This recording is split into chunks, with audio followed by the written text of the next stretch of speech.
Welcome to the Deep Dive. We take curated sources, explore what really matters, and basically give you a shortcut to being well-informed. That's the idea. Today, our focus is former President Trump's reflections on his first 100 days back in office. We're drawing from that recent ABC News interview. Right, so we'll be looking at his direct statements, but also the interviewer's questions to really get a sense of his perspective on this initial period. And this interview, it covered quite a bit. Oh yeah, a lot of ground. Everything from the economy, trade, tariffs, to immigration, the situation in He Ukraine. even touched on Elon Musk, Doge, presidential power. Exactly. So our mission here is to navigate through all of that, distill the key insights for you, and give you a clear picture of his priorities and how he's framing these critical issues just 100 days in. Okay, so let's start right at the beginning. His return to the Oval Office. He described that feeling as one of triumph. Yeah, and it seems the Oval Office itself, the physical space, holds a lot of meaning for him. He called it an amazing space, really emphasizing what it represents. And he got quite specific, didn't he? Mentioning the Resolute desk. He highlighted choosing that particular desk, its history. Presidents like Reagan and FDR used it. It's clear he sees a sort of connection to the past through these objects. And the decor, too. He seemed to put real thought into how the office looks. Definitely. He detailed where he put the portraits. Reagan was prominent, larger, off to his left. Right, alongside FDR, Lincoln, Washington. And Monroe, specifically for the Monroe Doctrine. He even pointed out having original portraits of Lincoln and Washington and the Declaration of Independence there. Interesting. And he made a point that the Oval Office kind of evolves, president to president. Yes, and his view is that his changes reflect his patriotism, his love for the country, and highlight great men of great achievement, as he put it. So it gives you a bit of insight into how he views the presidency itself, his place in that history. I think so. And his mention of being very detailed, liking cleanliness, the efforts towards beautification and modernization, it all suggests a very personal, maybe even symbolic approach to the office. He called it a gallery of presidents. Quite a statement. It really sets a tone. And from there, they moved pretty quickly into what he sees as his most significant achievement in these first 100 days. And that was broader security. Unequivocally. Okay. What was his reasoning there? Well, he claimed the border situation had gotten really going bad, that's his phrase, that people were coming in from prisons, mental institutions, gangs from all over the world. And his achievement. He asserted a staggering decline in illegal crossings. He even cited a figure, a 99.9% closure rate, supposedly announced recently. 99.9%. That sounds extremely high. It does. It likely refers to a specific way of measuring border encounters, not literally zero crossings, but that's the figure he used. He did acknowledge other big issues, like trade, are more complex, but framed this border action as the clear primary success early on. Okay, so let's pivot to the economy then, because that seemed like a major point of discussion, especially tariffs. Absolutely. The interviewer raised concerns about the economic impact, the trade war with China, potential costs for American families. Yeah, they quoted voters saying they didn't sign up for this.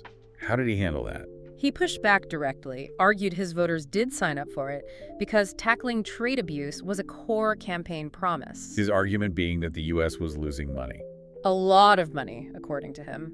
He threw out figures like $3-5 billion a day, maybe $1.52 trillion a year lost on trade. He claimed his actions were necessary to stop, essentially, an economic collapse. And he compared it to his first term. Yes, he pointed to the tremendous economy then, and the tremendous numbers of tariffs on China during that time, asserting there was no inflation. Now, just to clarify for listeners, a tariff is basically a tax slapped on imported goods. Right. But the interviewer challenged him on the idea that tariffs lower prices, especially given promises he'd made. Exactly. The interviewer pointed out, okay, maybe inflation was low during your first tariffs, but it surged under Biden, though it's maybe easing now in some areas like energy and groceries. Trump also sort of threw in a comment about the Federal Reserve being stubborn. What about that hang tough comment he made about tariffs? How did he explain that? He framed it as a necessary transition period. His argument is that the U.S. was being ripped off for so long, so there's going to be some adjustment needed. And when the interviewer suggested a really high tariff, like 145% on China, might be like an embargo and just raise prices for everyone? He disagreed. He actually suggested China might just absorb the cost of the tariffs rather than pass it on. What about small businesses? Many rely on overseas sourcing. Did that come up? It did. He defended the tariffs even then, arguing those businesses will ultimately benefit from what he described as $7 to $8 trillion in new investment coming into the country because of his policies. So the overall message on the economy from him is things are heading in the right direction because of his actions. Pretty much. Confident reassurance. He believes he's preventing a potential implosion and the worst inflation, as he put it. A very strong conviction, even when faced with those direct challenges. Okay, let's shift then to immigration beyond just the crossing numbers. The legality of deportations came up, right? Specifically, deportations without full hearings. Yes, that was a key point the interviewer raised, touching on that whole concept of due process, the legal rights everyone is supposed to have. How did Trump respond to that? Well, he focused on the sheer number of people he claims entered under Biden. He used figures like 20, 21 million. He argued it's just impractical to give every single person a trial, especially since, in his view, many are criminals who need to be removed quickly. But did he say they were following legal procedures? He maintained they follow the legal process for removal, but the conversation got more specific. How so? They discussed deporting Venezuelans to El Salvador, and the point was raised that some didn't have criminal records. Trump's response was that his lawyers assessed them as being inherently violent people. That sounds controversial. Did anyone else's view come up? Yeah, the interviewer mentioned Joe Rogan's concerns about a lack of due process and the risk of the U.S. becoming like monsters. And Trump's reaction? He said he agreed in principle about due process, but immediately pivoted back to the need to remove criminals he believes entered under Biden's open borders.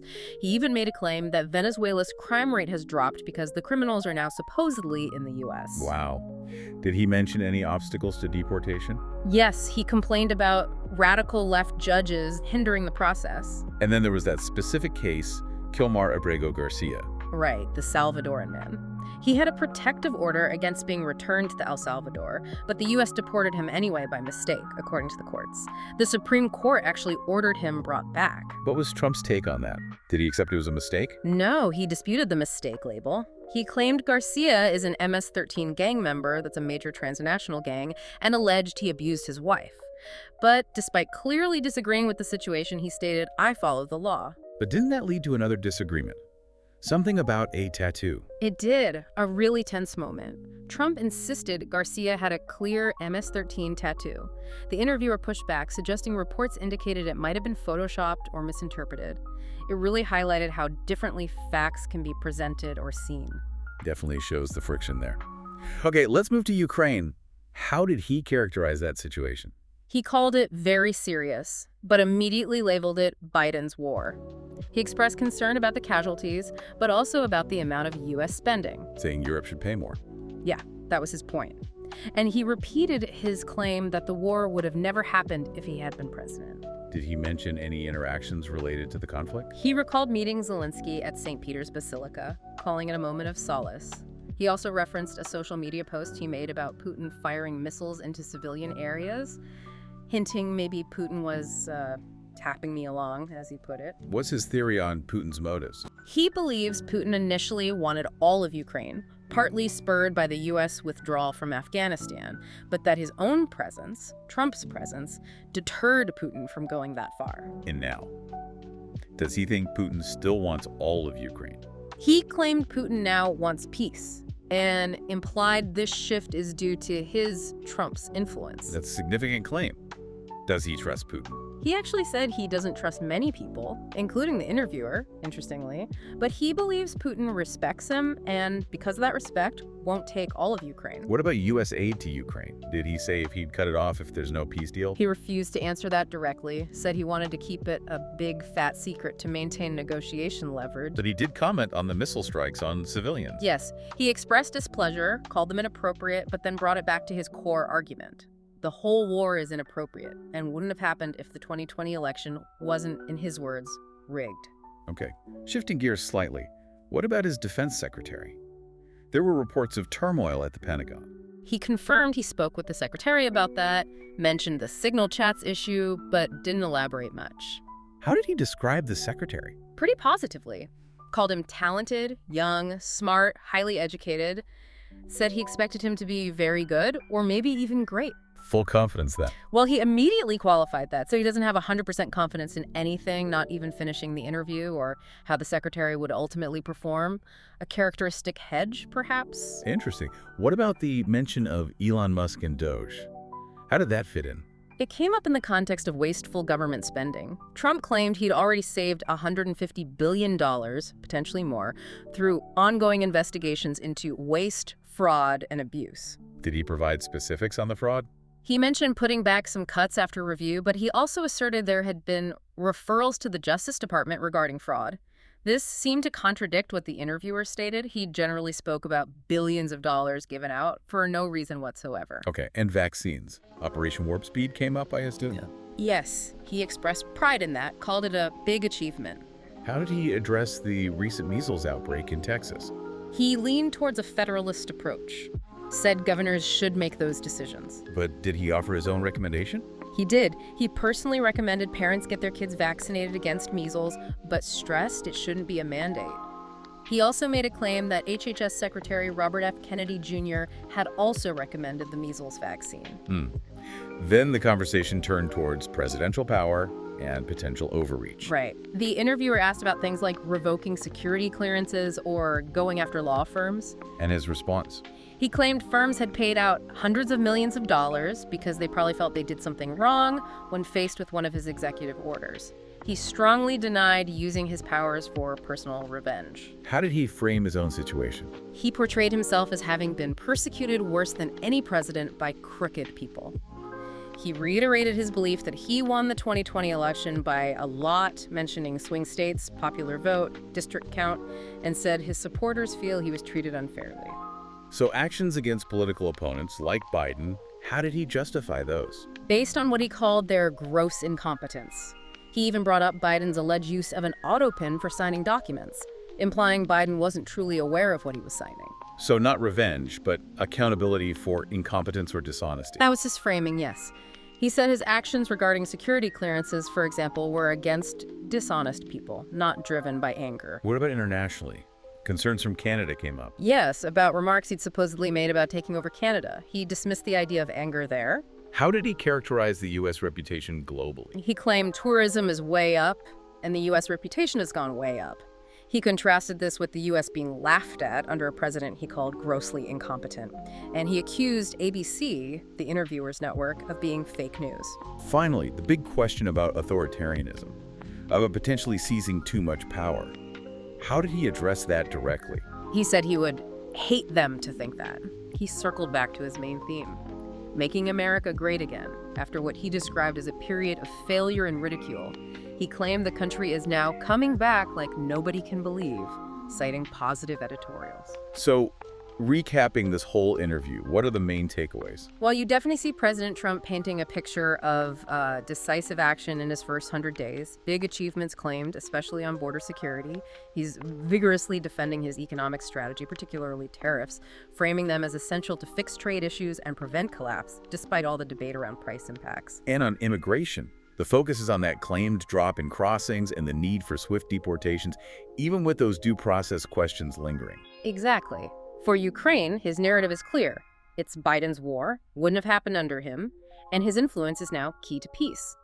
And across the board, you see this unwavering confidence in his own decisions, often dismissing criticism as fake news, and this constant narrative of national resurgence after his predecessor's alleged failures. Yeah, the interview really surfaced some clear tensions, didn't it? Especially around the border. Those tariff impacts and that whole tattoo incident with the Garcia case. Absolutely. It underscores how complex these issues are and how differently the facts and interpretations can be presented. So ultimately, this deep dive gives you, the listener, a distilled look at Trump's initial priorities for this second term, his justifications as he stated them, and his assessment of where the country's headed, all straight from his own words in that interview. Right. It's his perspective laid out. And maybe a final thought for you to chew on. How might these first 100 days and the views he shared here shape the rest of his term?